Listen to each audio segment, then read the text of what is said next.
সুজির পায়েস বানাবো, তার জন্য এখানে হাফ লিটার দুধ বসিয়ে দিয়েছি। দুধটা খুব ভালো করে জাল দিয়ে একটু ঘন করে নেব। প্রথমেই দুধটাকে জাল করে নিতে হবে। দুধটা জাল করে ঘন করে নিয়েছি, এর থেকে আর ঘন করব না। এবার এটাকে নামিয়ে নেব, দিয়ে একটা কড়াই বসিয়ে দেব। এবার কড়াইয়ের মধ্যে বেশ কিছুটা ঘি দেব।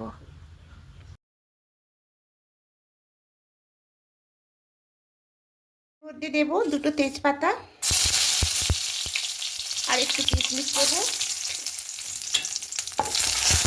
দিয়ে হালকা একটু ভেজে নেব। আর এখানে আছে 1 কাপ সুজি। 1 কাপ সুজি 5-6টা ছোটো এলাচ ফাটিয়ে নিয়েছি, দিয়ে দেব। দিয়ে একটু নাড়াচাড়া করে সুজিটাকে ভেজে নেব। গ্যাসের আঁচটাকে মিডিয়ামে রাখবো। এইভাবে একটু হালকা নাড়াচাড়া করে ভেজে নেব।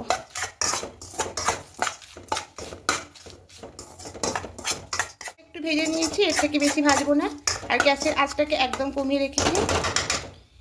এবার যে দুধটা জাল দিয়েছিলাম, দুধটা এখানে অল্প অল্প করে দেব।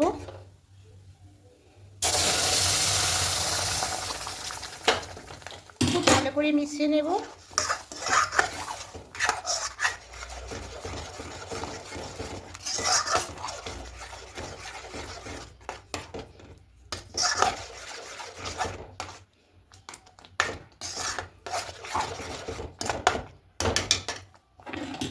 আবারও দিয়ে দেব।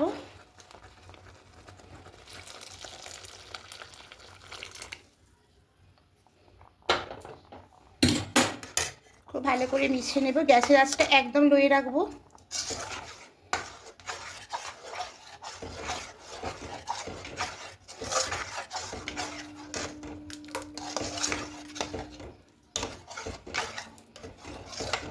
এবার এখানে সামান্য একটু লবণ দেব।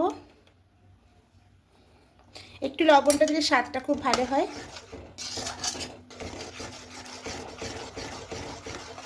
মিষ্টির জন্য নেব 1 কাপ গুড়ের বাতাসার গুঁড়ো।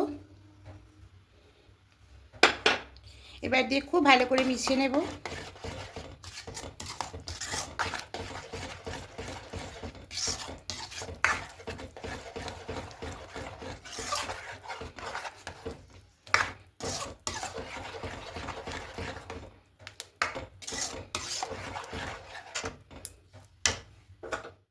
দেখুন পায়েসটা একদম হয়ে গেছে। এর থেকে ঘন করব না, তাহলে নামানোর পরে আরেকটু ঘন হয়ে যাবে।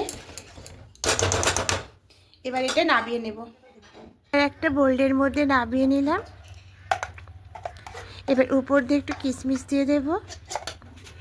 যদি বন্ধুরা আমার এই সুজির পায়েস রেসিপিটা আপনাদের ভালো লেগে থাকে, অবশ্যই কমেন্টে জানাবেন, একটা লাইক করে দেবেন। আর যারা নতুন বন্ধুরা দেখছেন, এখনও পর্যন্ত সাবস্ক্রাইব করেননি, তাদের কাছে অনুরোধ রইল সাবস্ক্রাইব করে পাশে থাকার জন্য। আমিও আপনাদের পাশে থাকবো। আবার কোনো রেসিপি নিয়ে চলে আসবো। আজকের মতো টাটা।